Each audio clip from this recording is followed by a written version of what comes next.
Nevzdržne razmere v mestni četrti Nova vas. Prihodnji mesec bodo odpravili težave z zamakanjem. Truplo na Pohorju je posledica okrutnega umora iz maščevanja.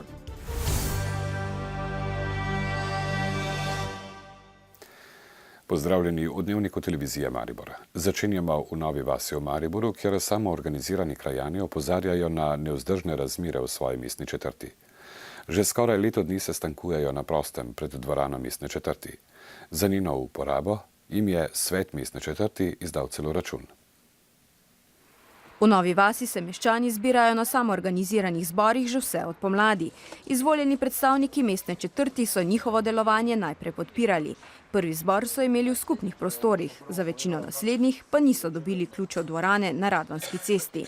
To, da so nas tako zavrli in postavili pred vrata krajevne skupnosti, je nezaslišano dejanje in res višek arogance. Provokacija, da si enostavno ni treba verjetno nobene dodatne razlage. Ker tako je oni niso dali, zakaj je to, ker vsi čutimo in vsi vemo, enostavno nekomu smo stopili na žulne. Pred nekaj dnevi so namreč dobili sklep sveta mestne četrti, ta se je letos sestal prvič prejšnji mesec, da lahko do konca leta uporabljajo dvorano za plačilo. Prihodnje leto pa lahko v prostorih sestankujejo enkrat na mesec brezplačno.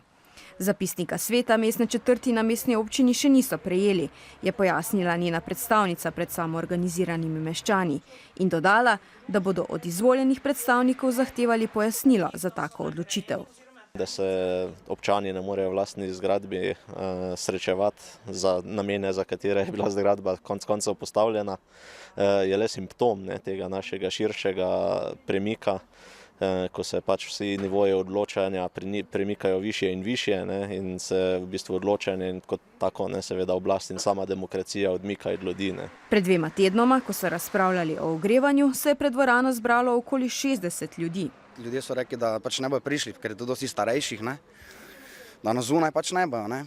Zdaj smo se pač danes zbrali kot protestno, čeprav bi mogli s programom nadaljevati, ampak so nam to onemogočili. S težavo so že spomladi seznanili mariborskega župana, več kot strinjanja s svojimi ugotovitvami pa niso dobili. Pomanjkanju kadrov in nezadovoljstvu zaposlenih v Mariborskem javnem zavodu za zaščito in reševanje se zdaj pridružujejo še težave pri obnovi objekta. Zaposleni so nas s pismom in fotografijami opozorili na neučinkovito porabo proračunskega denarja pri prenovi zavoda. Po 3 letih adaptacije so se namreč na stavbi pokazale številne pomanjkljivosti. Zato kaže, da bodo morali odprtje prestaviti.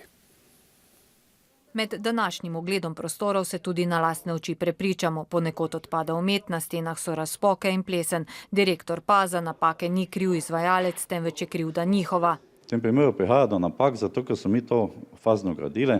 Že predtem je v bistvu to zateklo, zdaj zateka seveda še 4 leta in ker te fasade ni, seveda nastala določena škoda na zunanjih stenah, ampak to ni vprašanje izvajalcev, tudi ne moja odgovornost, gre za to, da niso bila zagotovljena sredstva, da bi dokončali gradnjo v 1 letu ali pa 2 letih.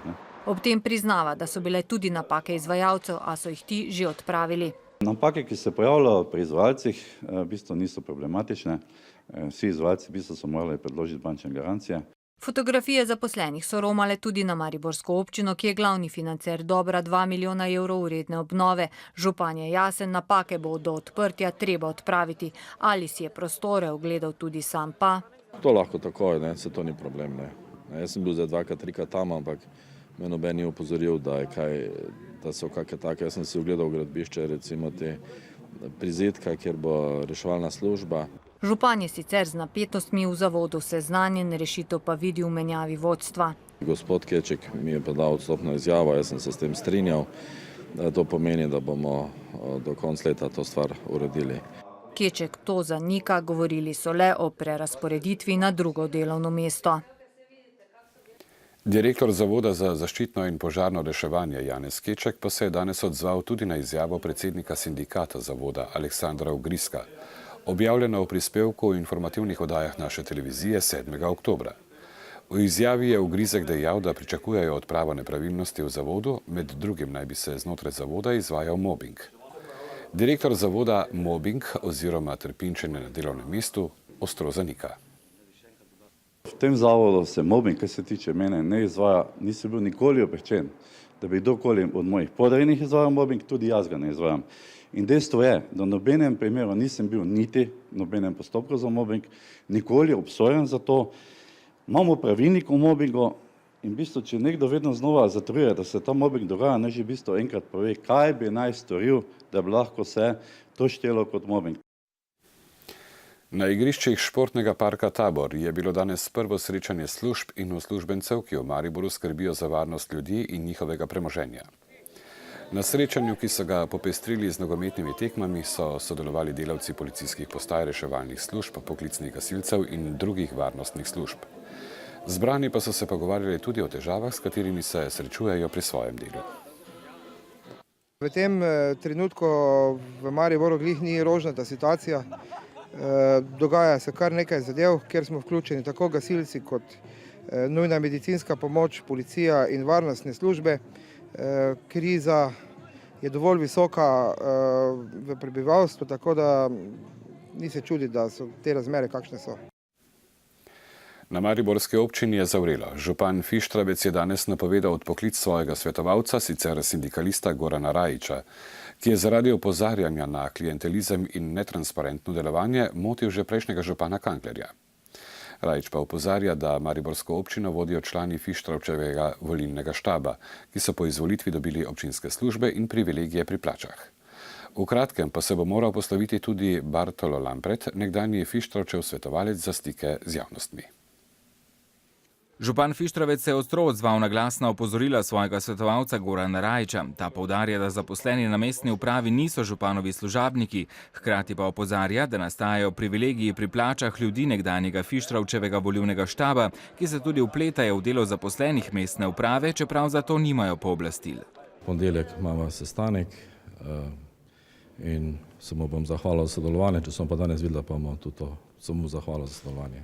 Nekoč sem veljal za ključnega svetovalca, po referencah in vsem ostalim za to izve, za novinarji, Tako da, če bo župan danes imel čas, da bo to sporoči, je to za mesto žalostno. Bolj žalostno kot to, kar je počel Franc Kangler. Fištravec sicer meni, da Rajić svoje stališča vsiljuje celotni županovi ekipi kot edina prava, kar pa Rajić zanika. Slednji sicer zatrjuje, da prihaja predvsem do razhajanj med člani mestne uprave in ljudmi, ki jih je zaposlil Fištravec. Javna uprava po zakonu, po kodeksu, po katerem koli dokumentu mora delovati politično neutralno in ne more biti v funkciji županovih potreb. Rajić je bil sicer zaradi opozarjanja na številne nepravilnosti in netransparentnosti delovanja že trn v peti bivšega župana Kanglerja. Na to, da naj bi v resnici Maribor vodili člani ekipe volilnega štaba Andreja Fištravca, pa že nekaj časa opozarjajo tudi mariborske politične stranke. Ekipa nastaja sproti, se skozi delo potrjuje in zdaj, če delovnih rezultatov ni, potem pa skušamo se na to adaptirati, prilagoditi in iskati boljšo rešitev. A Fištravčeva ekipa naj bi se, tako Rajić, že dolgo ne več držala zavez, ki jih je podpisala ob nastopu mandata za delovanje v dobrobit mesta in njegovih prebivalcev. Rektor Univerze v Mariboru Daniel Rebolj je sporočil, da dekana Filozofske fakultete Marka Jesenška ne bo razrešil. Razrešitev je maja zahteval akademski zbor fakultete, dekan pa že od začetka vse očitke zavrača. Rektor bo opravil nadzor vodenja in dela dekana ter organov fakultete, vse odločitve dekana pa bodo morale biti predhodno usklajene z rektorjem. Ta bo razveljavil tudi ocenjevanje delavcev Filozofske fakultete za lani. Svoje odločitve pa bo pojasnil na zboru delavcev fakultete. V Mariboru pa še vedno odmeva smrt moškega, ki ga je prejšnjo soboto v bližini zgornje postaje Vzpenjače na Pohorju našel gobar. Za mariborske policiste je bilo raziskovanje ozadja smrti ena zahtevnejših preiskav v zadnjih letih, saj se je izkazalo, da gre za najverjetneje za okruten umor. Fotografija pretepenega moškega, ki jo je medijem v soboto zvečer poslala policija s prošnjo za identifikacijo, je bila prelomnica v preiskavi. Izkazalo se je, da je pokojnik 43-letnik iz Rošnje, ki naj bi ga 5 osumljencev v noči na soboto najprej hudo preteplo na njegovem domu, nato pa še v bližnjem gostinskem lokalu. Tam so ga še dodatno in huje pretepli. Žrtev je pri tem utrpela več zlomov okostja in hude telesne poškodbe.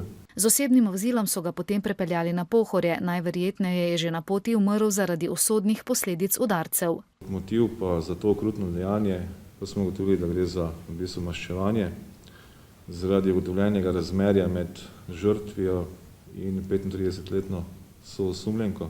36-letni partner naj bi, potem ko je poleti izvedel za razmerje, pokojnega že večkrat pretepel. Žrtev ni naznanjala policiji, napadi in grožnje so se stopnjevali, da bi vrhunec dosegli minuli konec tedna. Vseh 5 oseb osumljenih okrutnega umora, med njimi je ena mladoletna, je v priporu zaradi ponovitvene nevarnosti. V nadaljevanju dnevnika še pregled pomembnejšega dogajanja v Sloveniji. Drugi tir železniške proge med Divačo in Koprom vendarle bo, je sporočil minister za infrastrukturo in prostor Samo Omerzel. Najbolj sporna je bila pri gradnji strateško pomembnega tira cena, 1,4 milijarde evrov. Minister pa je prepričan, da se ga da zgraditi za pol te cene. Predstavniki Mednarodnega denarnega sklada se danes modijo na Ministrstvu za finance. Minister Uroš Čufer jim predstavlja ukrepe za stabilizacijo bančnega in finančnega sistema ter javnofinančno konsolidacijo. Predstavniki denarnega sklada so v Slovenijo prispeli včeraj, delo pa bodo končali predvidoma 28. oktobra. Gre za redni obisk, v okviru katerega bodo pregledali celotno makroekonomsko sliko v državi. Zdaj pa se selimo na Ptuj, ker tamkajšnja srednja biotehniška šola letos praznuje 60 let delovanja. Poleg kmetijskih tehnikov v zadnjih letih na šoli izobražujejo se še cvetličarje in okoljevarstvene tehnike. Srednjo biotehniško šolo obiskuje 230 dijakov na šolskem posestvu ob gradu Turnišče, kjer je bil v preteklosti sedež šole, zadnja 30 letja pa je to ptujski srednješolski center, se mladi zelo radi zadržujejo. Na tej šoli me navdušuje prav vse, najbolj pa praksa, ker prakso lahko imamo tukaj na Turnišču, kjer smo skupaj z konji, potem v delavnicah, pa tudi na Grajenščaku, kjer imamo sadovnjak in vinograd in potem tam tudi preživimo dosti časa. Tuji profesori so zelo v redu, praksa super, druženje, veselje, tako da super res. Veliko pozornosti namenjajo razvoju dopolnilnih dejavnosti na kmetijah. Poleg sušilnice sadja in žganje kuhe imajo od letos novo opremo za predelavo mesa. Tokrat so pripravili ocenjevanje salam. Upam, da bo več takih šol, ki pomagajo decu pa kmetijam, vzdrževanje kmetije, vinogradništva, mesarstva ali sploh vsega. Želimo usposobiti dijake za razvoj dopolnilnih dejavnosti, skratka na neki način jim približati podeželje, kmetijstvo kot neko novo zaposlitveno in razvojno priložnost. In nazadnje na področju kmetijstva in podeželja veliko možnosti tako za samozaposlitev kot za razvoj nekih novih vsebin v povezavi s turizmom. V zadnjih letih se v njihove programe vpiše okoli 80 dijakov letno, v najboljših letih so jih pisali več kot 100. V kmetijski tradiciji Spodnjega Podravja pa je za mlade s temi znanji še veliko razvojnih priložnosti. Ob prazniku mestne občine Maribor so danes popoldne v dvorani Union podelili občinska priznanja in nagrade. Častni občan mesta je postal profesor dr. Matjaž Mulej. Priznanje je prejel za življenjsko, pedagoško in znanstveno raziskovalno delo na področju ekonomske znanosti in inovacijskega menedžmenta ter za prispevek k ugledu mesta doma in v tujini. Zaslužni profesor dr. Matjaž Mulej že kot študent ekonomije sooblikoval akademsko življenje v mestu ob Dravi. Z dvojnim doktoratom si je pridobil akademski naziv doktor ekonomskih in menedžmentskih znanosti. Do upokojitve je bil zaposlen na mariborski ekonomsko-poslovni fakulteti, kjer je svojo poklicno pot začel kot pisarniški referent. Še vedno je znanstveno in pedagoško dejaven. O gospodarskih razmerah v svetu pravi, da temeljne zakonitosti trga ne držijo več. Če bi to se zgodilo v fiziki, ker se je zgodilo v ekonomiji v zadnjih desetletjih, potem bi zakon težnosti več ne veljal. Se pravi, da rabimo povsem novo teorijo, tudi koncept nenehne rasti ni več izvedljiv, zato govorimo toliko o družbeni odgovornosti. Šefi in lastniki ne smejo biti predvsem požrešni, pač pa dolgoročno usmerjeni. Profesorja dr. Matjaža Muleja odlikuje izjemna raziskovalna moč in plodovitost, so zapisali v obrazložitvi nagrade. V skoraj 50 državah je sam ali so avtorji objavil več kot 1700 znanstvenih in strokovnih tekstov, od tega več kot 60 knjig in zbornikov ter preko 60 člankov v svetovnih vrhunskih znanstvenih revijah. Kot gostujoči profesor je predaval na univerzah v Združenih državah, Avstriji, na Kitajskem, v Mehiki, Nemčiji in Rusiji. Podjetjem po svetu je svetoval tudi o inoviranju. tehnološke inovacije so bistvene, ampak ne zadoščajo. Tveganje seveda obstaja, uspeva 1% patentov, 1 od 3000 idej, 4 od projektov svetovnih firm postanejo inovacija, ampak brez tega pa sploh nič ni. Se pravi, to, kar Slovence manjka, je volja podjetno in pametno tvegati. Častni občan mesta je še danes tudi aktiven športnik. 2-krat je bil jugoslovanski prvak v tenisu, 35 let pa športni funkcionar. Kadarkoli grem na tenis ali na kolo, ne grem niti na šport, niti na tekmo, niti na rekreacijo, ampak na terapijo. To je delo za zdravje. 2 uri na dan posveti telesu je pogoj, da si dovolj zdrav, da ostalo zdržiš. Mariborska občina je podelila tudi listine mesta, ki so jih prejeli Društvo gluhih in naglušnih Podravja Maribor, Mariborska univerzitetna knjižnica ter Združenje ustvarjalcev alternativne in avtonomne produkcije CAP. Srebrni grb mesta je za zasluge pri razvoju mariborskega športa prejel Ernest Preac, bronasti grb za dolgoletno predano pedagoško delo pa Marta Otič. V Mariboru se nocoj z razstavo Vinjete za Petra in predstavo Koraku dvoje po Piji in Pinu začenja 48. festival Borštnikovo srečanje. Selektor Primož Jesenko je v tekmovalni program uvrstil 10 predstav. Do 27. oktobra pa se bodo zvrstile tudi številne spremljevalne prireditve, simpoziji in pogovori. Mednarodni sklop Mostovi letos prinaša predstave iz Nizozemske, Litve, Hrvaške in Madžarske. Sklop Fokus, ki vsako leto pobliže predstavlja gledališko produkcijo in gledališča posameznih držav, pa tokrat osrednjo pozornost namenja Nizozemski. Pomembno vlogo festivala letos dodeljuje tudi ženskam. Kar pa zadeva letošnjo dominacijo žensk, ta je bolj po naključju se zgodila. Pač je kar precej predstav, ki so pravzaprav ženske monodrame, ali pa bi rekli mononastopi, no, tako, 2 mednarodni, pa 2 v spremljevalnem programu, potem imamo v tekmovalnem programu imamo 1 predstavo, v kateri nastopa 11 žensk in nobenega gospoda ni, in drugo, v katerih je 7 pa en fant. Tako da pač en sklop takih okoliščin se je zgodil tudi v Nizozemskem Fokusu, sta 2 ženska mononastopa, tako da to je pač splet okoliščin, ni to kakšna, bog ne daj, kakšna kvazi feministična zarota ali pa kaj, ne, kaj pa. Šport v mariborski letni dvorani se je začel 3-dnevni hokejski turnir v Evropskem pokalu prvakinj.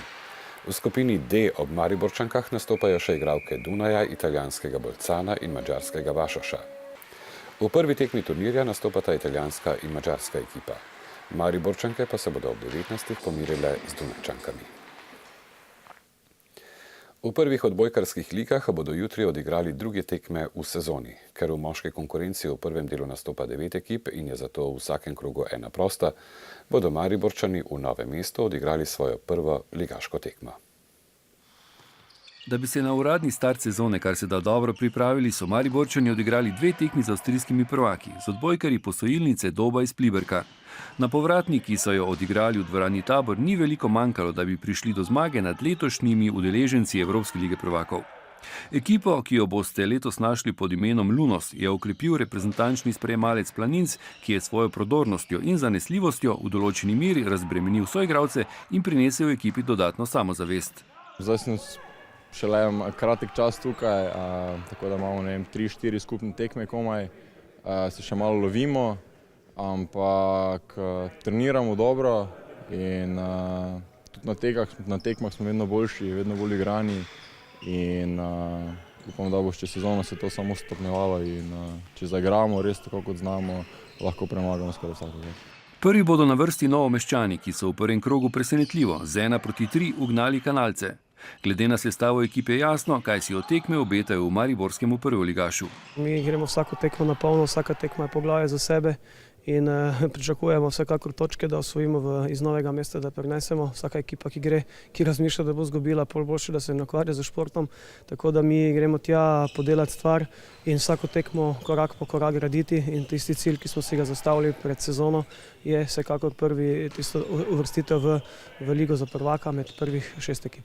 Enakovredno kosanje z avstrijskimi državnimi prvaki v 3. in 4. nizu je dodatni razlog za mariborski optimizem. Igralce Doba pa zaradi rezultatov v minuli sezoni čaka izredno zahtevna sezona. Lanska sezona je bila sanjska osvojitev državnega prvenstva v Avstriji in pa drugo mesto v Srednjeevropski ligi. To bo seveda težko ponoviti. Mi smo si zastavili tudi za to sezono visoke cilje, seveda obraniti naslova v Avstriji in pa spet finale ali pa celo naskok na prvo mesto v Srednjeevropski ligi. Precej nižji so cilji ekipe, v kateri je 6 Slovencev v Ligi prvakov. Jasno je, da ima Dob, ki bo te evropske tekme odigral v Celovcu, izredno majhne možnosti, da preseneti italijansko Macerato ter ruska Zenit iz Kazana in Lokomotivo iz Novosibirska, ki je povrhu vsega aktualni evropski prvak. A se Avstrijci s tem ne obremenjujejo, saj bo zato, ker bodo prve, šlo za zgodovinske tekme v Ligi prvakov. Ob koncu še vreme. Jutri bo večinoma sončno, zjutraj bo po nekaterih kotlinah megla. Popoldne se bo v zahodni Sloveniji pooblačilo, pihati bo začel jugozahodni veter. Najnižje jutranje temperature bodo od 0 do 5, na Primorskem do 8, najvišje dnevne pa od 15 do 20 stopinj Celzija. To je bil dnevnik televizije Maribor, še naprej prijeten večer, tudi v naši družbi.